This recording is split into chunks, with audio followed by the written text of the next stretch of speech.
The KXAN News Podcast is sponsored by Shelf Genie. What's the holdup? The Pentagon calls one senator's block of dozens of military promotions a threat to national security. The policy he says he just won't budge on. And the I-35 North expansion begins. What to expect as the years-long project gets underway. And a cloudy and cool day, but we've got the possibility of record high temperatures in your first warning forecast. Austin Water is now responding to an audit with recommendations about how it can avoid future boil notices.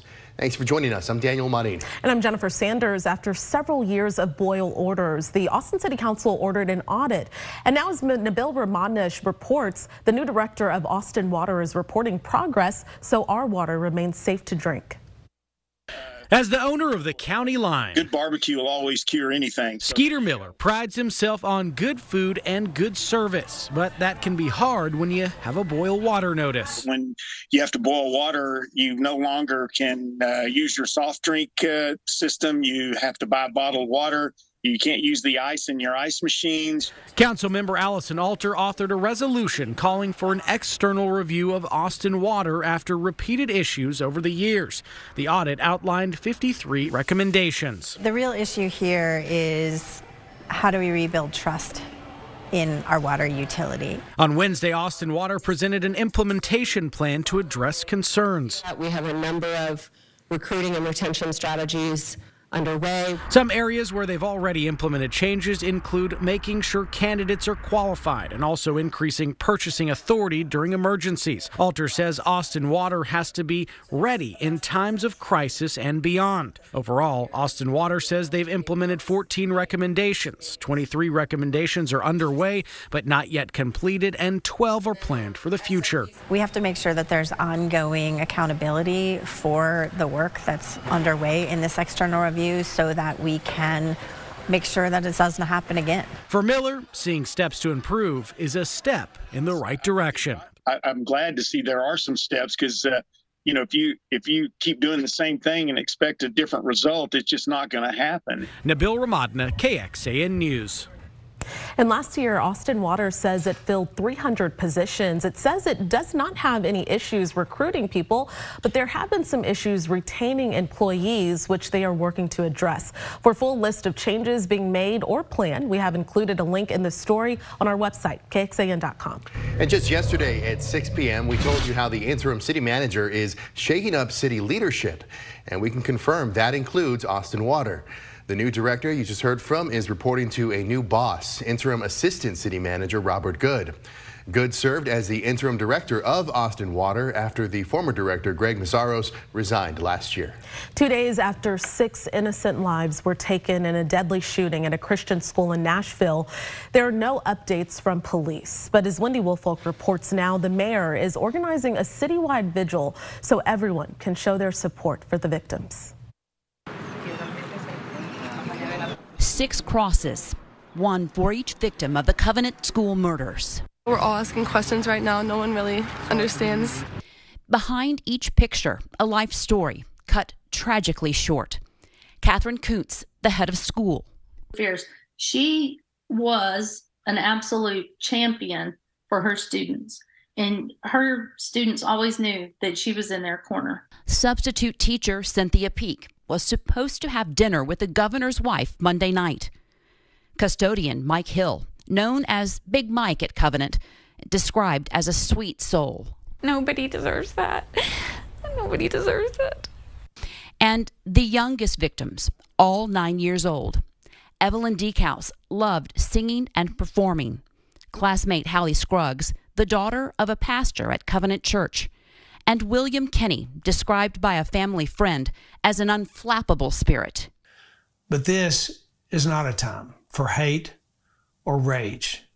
That will not resolve or heal.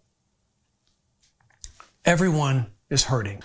Also hurting, Avriana Patton, who grew up with Audrey Hale and received an ominous message from the suspect on social media saying, quote, something bad was about to happen, and asking for forgiveness just before storming the building. I wrote back and said, Audrey, you have so much more life to live. But it was too late. Minutes later, the heavily armed former student stole 6 lives from the Covenant family and this community. Wendy Wolfoak, NBC News, Nashville. And First Lady Jill Biden is expected to attend this evening's vigil. The Vatican says Pope Francis will be hospitalized for several days for treatment of a lung infection. It says the 86-year-old pontiff was having difficulty breathing in recent days. Francis appeared at today's regularly scheduled general audience, though he grimaced strongly when getting into and out of the Pope-mobile. The pontiff had part of one lung removed when he was a young man due to a respiratory infection. He is due to preside over Palm Sunday service this weekend ahead of Holy Week. First warning weather with Chief Meteorologist David Yeomans. Well, high temperatures today kept a bit cooler than normal again, like yesterday. Temperatures reached 74 instead of the average of 77. The reason largely this deck of persistent clouds hasn't produced any measurable rain in Austin, but it is leading to nice temperatures. The Indeed weather cam up at the Domain, 72 degrees this evening. Solid deck of clouds across the area. We've had a couple sprinkles east of I-35, but nothing showing up on the radar to zoom into for you right now. A big change in the weather is about to begin, with warmer and damp weather beginning soon. This is happening as winds shift to the southeast and start to increase. Coming up in your forecast, I'll show you wind drizzle and some fog may develop, warming temperatures all the way to the possibility of 3 days of record highs. All right, David, thank you very much. A single U.S. senator is blocking dozens of military promotions. Now, the reason, he says the Pentagon shouldn't be paying for personnel to travel for abortions. And now, as Alexandra Limon reports, Pentagon officials accuse the senator of jeopardizing national security. This is about not forcing the taxpayers of this country to fund abortion. Alabama Senator Tommy Tuberville is blocking the promotions of high-level military officials until the Pentagon reverses its policy of paying for travel costs when military members seek out-of-state abortions. As long as I have a voice in this body, Congress will write the laws, not the Secretary of Defense, not the Joint Chiefs. Senator Tuberville says the military already provides abortions in cases of rape, incest, or if the mother's life is at risk. But he says paying for the travel for elective abortions violates federal law. This policy is based on strong legal grounds. And it is not a law, it is a policy. Secretary of Defense Lloyd Austin says Tuberville's actions will hurt military personnel and military families and prevent the Pentagon from filling critical roles. They include the chiefs of the Army, the Marine Corps, the Navy. Austin and Democratic Senate leader Chuck Schumer say they fear Tuberville's actions will also impact military readiness. The senior senator from Alabama is putting the security of America in jeopardy. There are a number of things happening globally that indicate that we could be in a contest on any one given day. But Tuberville says he won't back down. In Washington, Alexandra Limon. Well, it's a new no-fly list just ahead. The bill moving forward in Washington that would ban disruptive air passengers from flying on any airline. A new work to expand Interstate 35 now underway. How the new North Project will impact your drive. And pets posing with blue bonnets. But are they toxic to cats and dogs? Hear what a veterinarian has to say. Congress is taking another look at creating a new no-fly list for unruly passengers. A similar attempt failed last year. This no-fly list would ban people from flying if they've been convicted of violent or unruly behavior on an airplane. Right now, most airlines have their own banned passenger lists, but that information isn't typically shared between airlines. Passengers must get on board and follow the rules and not commit acts of violence, or they won't be permitted on commercial aircraft again. It would grant the TSA flexibility to develop this no-fly list and ensure it is fair, transparent, and includes due process and the opportunity for appeal. Anytime we're trying to get less of some sort of activity, there's got to be strong deterrent, strong punishments that follow. And the bipartisan bill is opposed by the ACLU, which says the government has a, quote, terrible record of treating people fairly when it comes to no-fly and watch lists. What would you do if a loved one called asking for help? Well, scammers are using new artificial intelligence technology that can clone voices. One dad almost gave money to AI scammers until he realized they were faking his daughter's voice. It's an alarming ability, and the Federal Trade Commission is warning us what to watch out for with this fraud. So it's literally a matter of dragging and dropping audio clips into this program. That's it. Are you crazy busy? I forgot my corporate card. Oh no. Can I borrow yours real quick? I just need to pay for a few things. I'll get the receipts. Well, ahead on Nightly News, 3 tips to make sure you don't fall for this voice cloning crime. Well, as we start to wrap up the month of March, it's looking pretty confident we will finish this month drier than normal. Nothing in the rain gauge today in Austin, and only a few hundredths of an inch last night in places like Hayes County. Your first warning forecast with the potential of record heat coming up. This KXAN News podcast is brought to you by Shelf Genie. I'm Rosie Newberry from KXAN Studio 512. Considering replacing your kitchen cabinets? Struggling to find or reach things? Go to shelfgenie.com/Austin. Shelf Genie designs custom pull-out shelves for your existing cabinets, adding convenience and value to the most used room in your home. Shelf Genie custom pull-out shelves, everything in reach. We're taking a live look at I-35 in North Austin. Construction kicked off today on a project meant to ease the commute for about 200,000 vehicles that use this road every day. And with the population expected to double in the next 20 years, traffic is only going to get worse. KXAN's traffic anchor Erica Brennes tells us about the groundbreaking today to expand the interstate in the north end of Austin. And just like that, the I-35 Capital Express North project is underway. But this is part of a massive undertaking of TxDOT's to improve the flow of traffic on I-35 through the Austin area, from far north, where 45 and I-35 intersect, all the way down south, where SH-45 Southwest and the interstate intersect. But not everyone is on board for these changes. Rethink 35 protesters were out at the groundbreaking ceremony. Their preference would be to eliminate freeway expansions and invest in mass transit options. No more highway!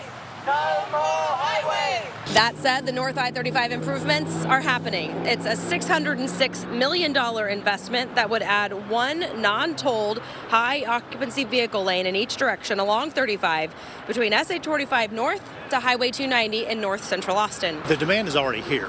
It's already the number 3 most congested roadway in the state.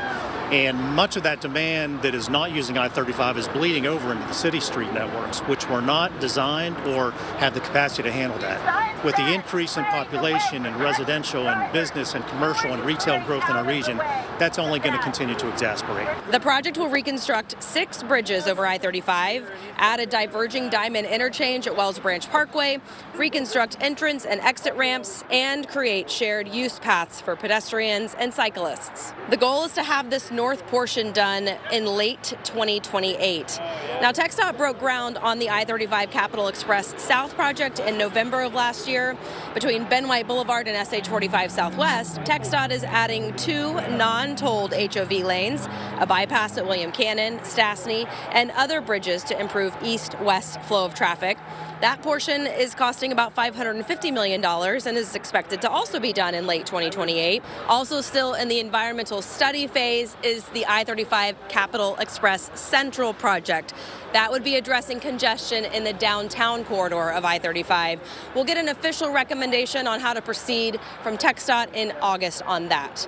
In North Austin, Erica Brennes, KXAN News. First warning weather with Chief Meteorologist David Yeomans. Well, skies are overcast in the city, but we don't have any rain to show you on the radar. These mid-level clouds looking kind of nice from the Austonian weather cam. Temperature is quite comfortable out there, 64 degrees in Harper, lower 70s from Mason to central Llano County, 69 degrees this evening up in Lomita. In the Austin Metro, upper 60s to lower 70s. It's 71 in Round Rock and Pflugerville, and much the same out to the east as southeast winds start to bring back a touch of humidity, 74 in Bastrop and 70 degrees this evening in Round Top.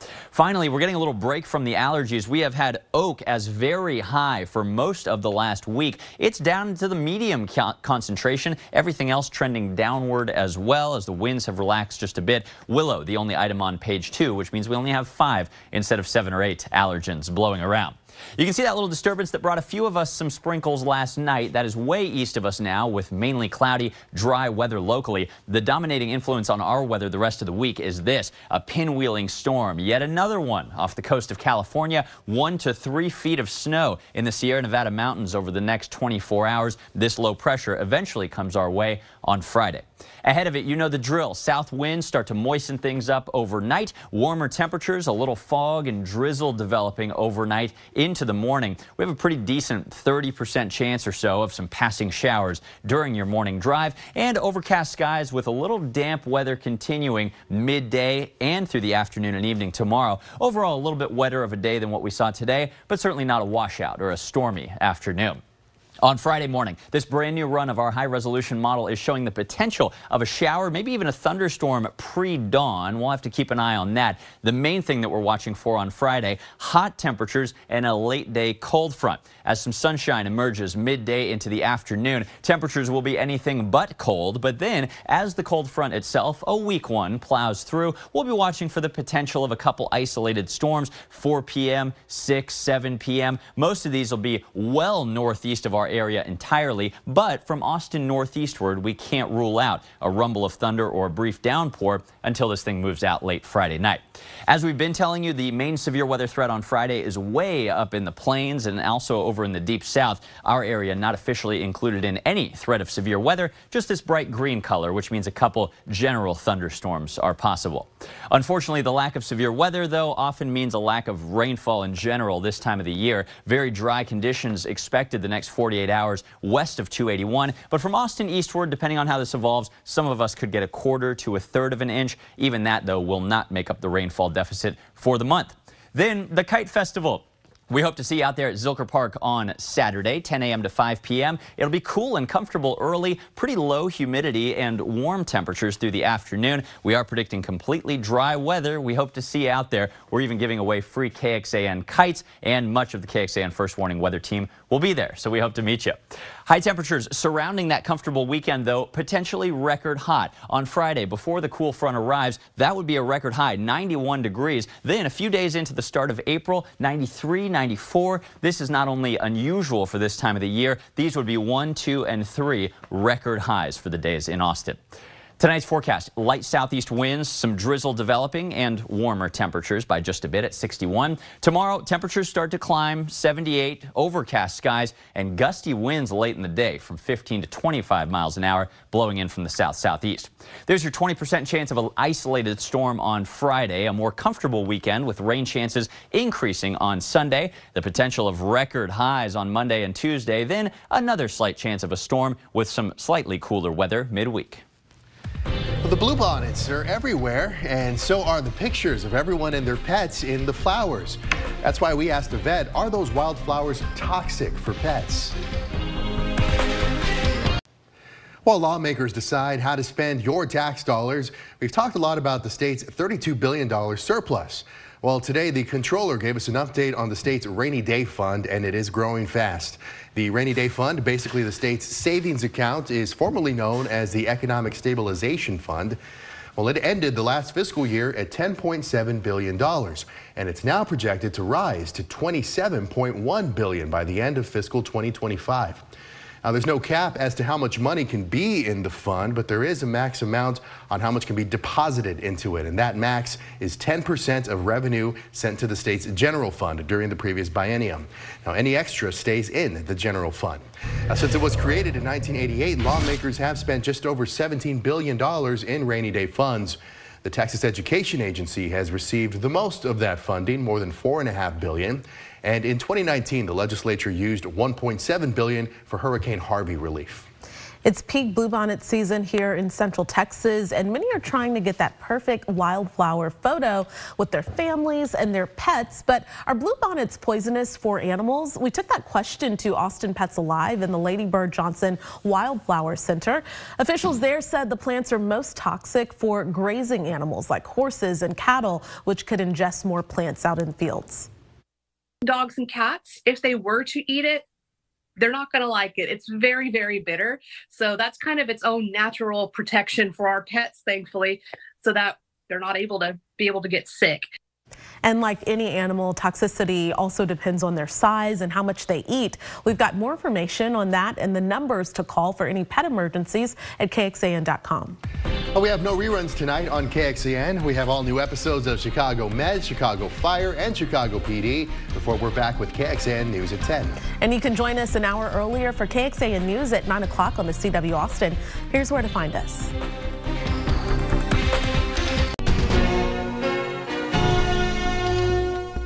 Thanks for listening to KXAN News Nightly. You can also listen to KXAN News Today every morning for more in-depth coverage of what matters most to you.